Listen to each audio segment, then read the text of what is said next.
Buenos días, jóvenes. Nuevamente saludándoles en el curso de Administración de Operaciones 2. Nos encontramos en la semana número 11 y el tema para esta semana es la planeación agregada, pero el tema específico son los costos. Con esta sesión terminaríamos el tema de planeación agregada en forma específica. ¿Cuál es el objetivo de esta clase? Pues fortalecer los conocimientos que ya hemos venido adquiriendo sobre la planeación agregada, pero en esta ocasión específicamente sobre los costos, con el fin de que podamos empoderarnos ante las tomas de decisiones, así como que también conozcamos las disposiciones finales sobre toda la planeación agregada. La parte de los costos es fundamental en la parte de la producción agregada, así que tenemos que ponerle sumamente atención a este curso. ¿Qué son los costos de la planeación agregada? Para Schroeder, dice que la mayoría de los métodos de la planeación determinan un plan que minimiza los costos. Según estos métodos, se supone que la demanda es fija. Por lo tanto, las estrategias para modificar la demanda no se toman en consideración. Si tanto la oferta como la demanda se modifica de manera simultánea, resultaría más apropiado maximizar las utilidades. Cuando se considera que la demanda está dada, deben de tomarse en consideración los siguientes costos. Vean, vamos a entrar a definir algunos costos que se deben de considerar, pero Schroeder pues es uno de los grandes exponentes de la administración de operaciones. Para él, definir la oferta y la demanda no debería de variar los costos, porque pues si la demanda es fija, el costo va a ser fijo. Lo que he venido produciendo siempre no me debería de variar en cuanto a los costos. Pues sabemos que los cambios en el Producto Interno Bruto y los factores externos van a influir en esta parte de costos. Entonces, básicamente es lo que podría influir. Acá lo que se busca o lo que Schroeder predonaba es que se debe de enfocar en la maximización de las utilidades, es decir, hacer que el margen de utilidad sea mucho mayor. Para algunas personas en la parte financiera se estarán pensando, pero bueno, para generar más utilidades necesito tener un menor costo. Sí, pero no necesariamente van a ser costos que estén alineados a la demanda, pueden ser costos que estén alineados a los procesos como tal. Y esa es la parte de la planeación agregada, verificar que nuestros procesos de producción sean lo más eficiente posible para poder convertir en eficaz la operación.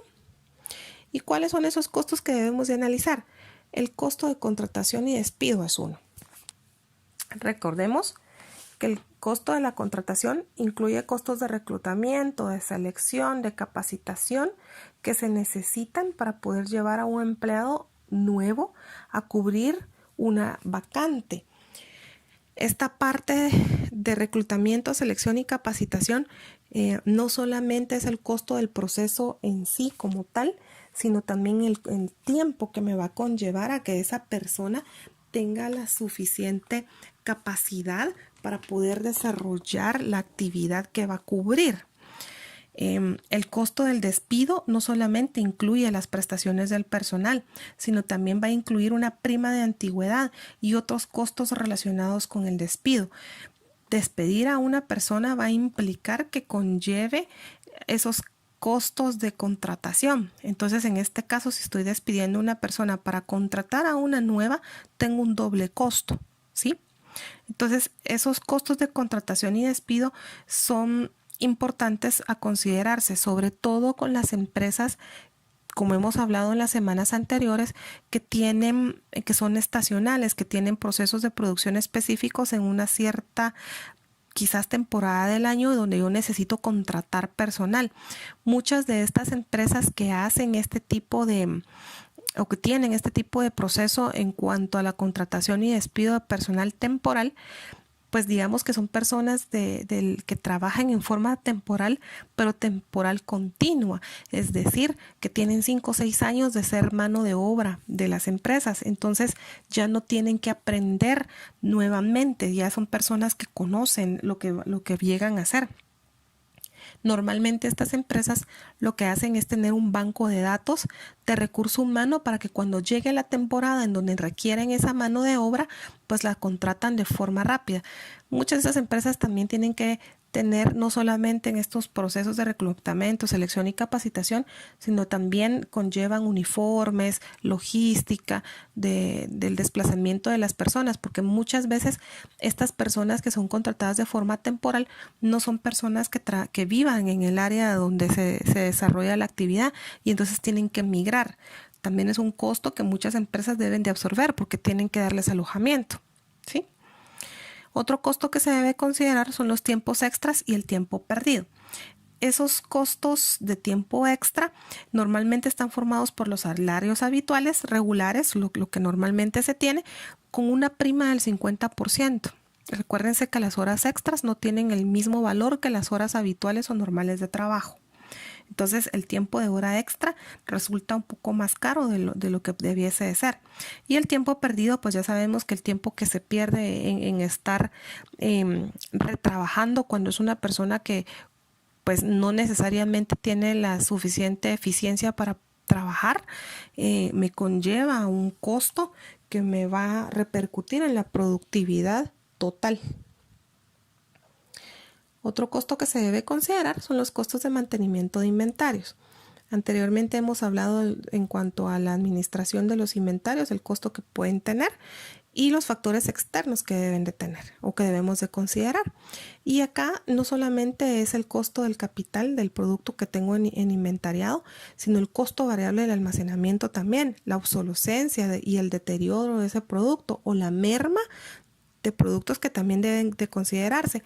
Normalmente en un inventario se considera un 5% de merma ya como factor, tenemos el factor de seguridad, pues el factor de merma también debe ser considerado como algo fijo. Entonces tener altos volúmenes de inventario tiene un costo elevado. Es algo que también debemos de considerar en cuanto a nuestra planeación de la producción agregada. El costo de subcontratistas es un costo también adicional y es el precio que se paga a un subcontratista para que produzca unidades que yo no puedo producir porque mi capacidad de producción ya llegó a su límite. Acá puede ser que el costo sea mayor o menor en la unidad producida. Normalmente una unidad que mi fábrica produzca no va a tener el mismo costo que en un taller artesanal, por ejemplo. Puede ser menor el costo o pudiese ser muchísimo mayor por el tiempo que puedan conllevar en la producción. Una vez tenga analizados todos los costos, puedo hacer una evaluación de la planeación agregada. Nuevamente, como les he venido diciendo en todas las semanas, recordemos y grabémonos siempre que lo que yo no puedo medir, no lo puedo mejorar. Y entonces, al evaluar la planeación agregada, debo de considerar varios factores.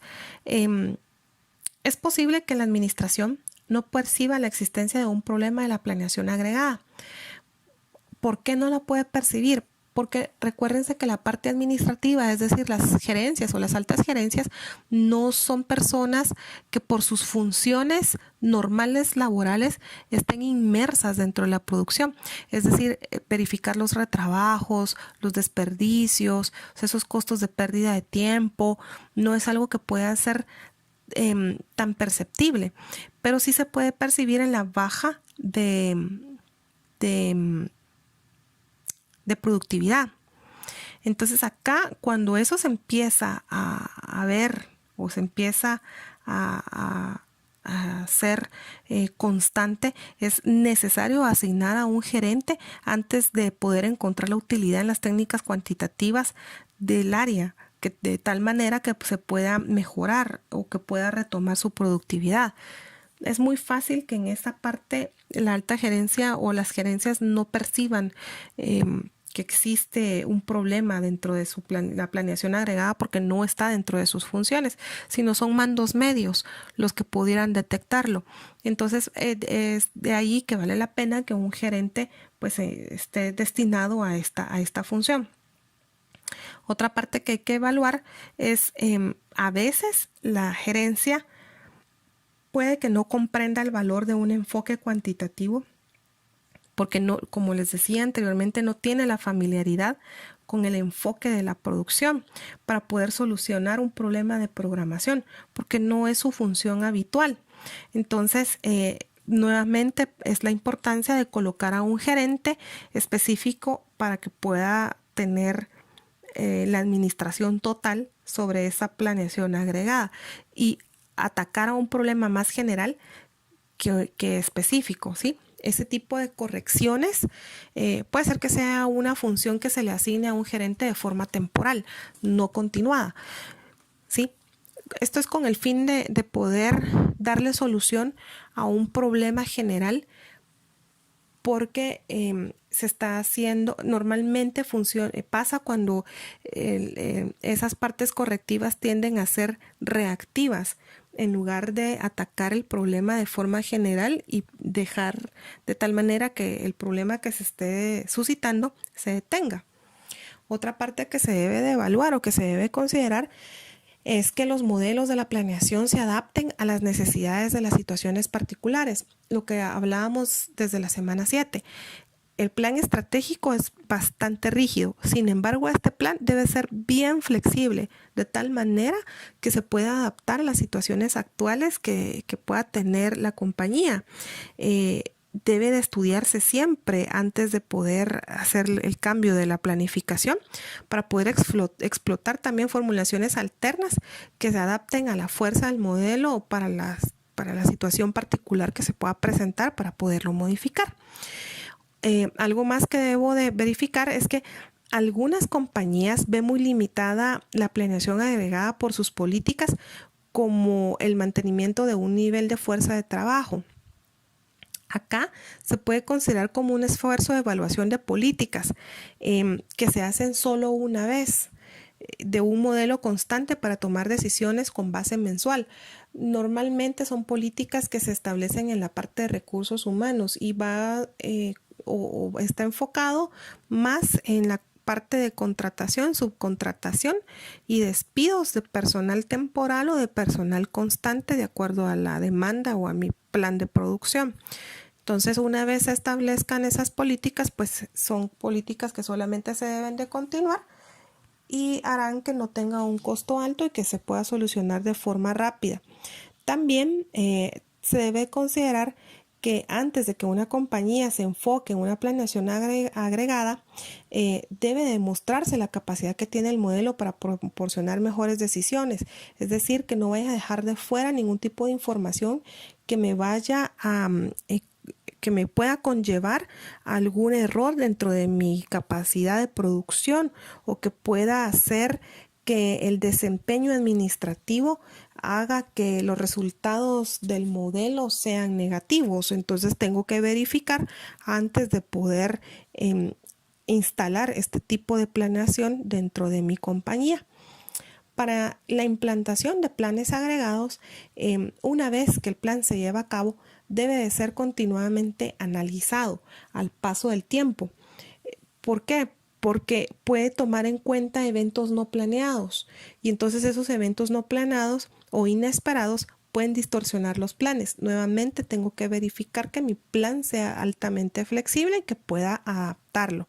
Si en un mes yo no cumplí con mi plan de producción, tengo que verificar que la fuerza de trabajo probablemente no laboró con la capacidad promedio y entonces algo está sucediendo y puede haber un evento fortuito o imprevisto que no se esté tomando en consideración y esto haga que los modelos de planeación agregadas sean fallidos.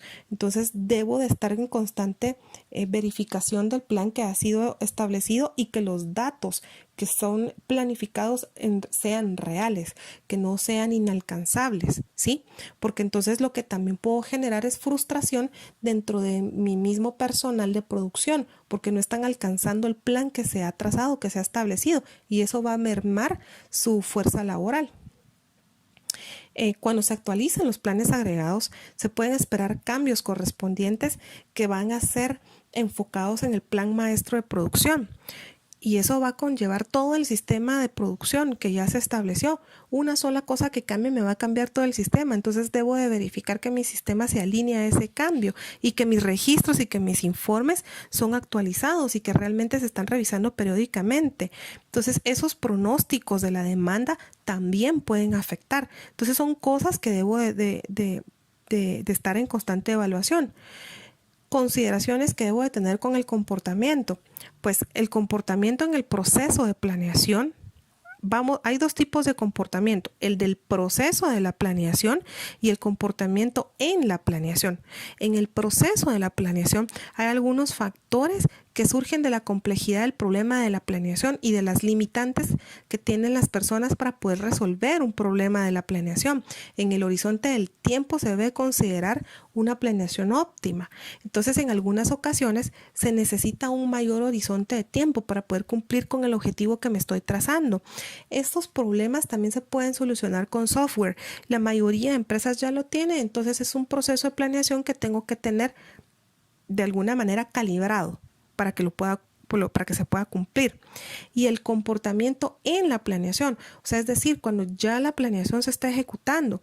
Entonces, acá puede afectar el comportamiento organizacional de varias maneras, porque en el área de compras debe planear la adquisición de los recursos en tiempo de esa planeación agregada. Lo que hablábamos en las semanas anteriores de la concatenación de todas las áreas, debemos trabajar como un reloj sincronizado, de tal manera que pueda cumplir con la planificación que yo ya establecí. ¿Sí? Entonces, eso es todo acerca de la planeación agregada. Son consideraciones finales importantes que se deben de tomar en cuenta. Y con eso terminamos el tema de la semana 11 previo a su examen parcial. Pues la planeación agregada es un tema muy bonito, lo hemos finalizado, es sumamente importante que lo deben de considerar cuando nos dedicamos a la parte de producción. Nuevamente vamos a finalizar con 3 preguntas y vamos a iniciar con la primera que dice: incluye los costos de reclutamiento, selección y capacitación que se necesitan para llevar a un empleado nuevo a cubrir con una vacante en forma totalmente capacitada y productiva. El costo de despido incluye las prestaciones del personal, la prima de antigüedad y otros costos relacionados con el despido. ¿Qué tipo de costo es este o a cuál me refiero? Número 2. ¿Cuáles son las consideraciones de comportamiento que se deben tener en la implantación del plan agregado? Y número 3, ¿cuáles son los costos que deben de considerarse? Eso es todo, jóvenes. Les deseo muy feliz día y nos encontraremos pronto en su examen parcial.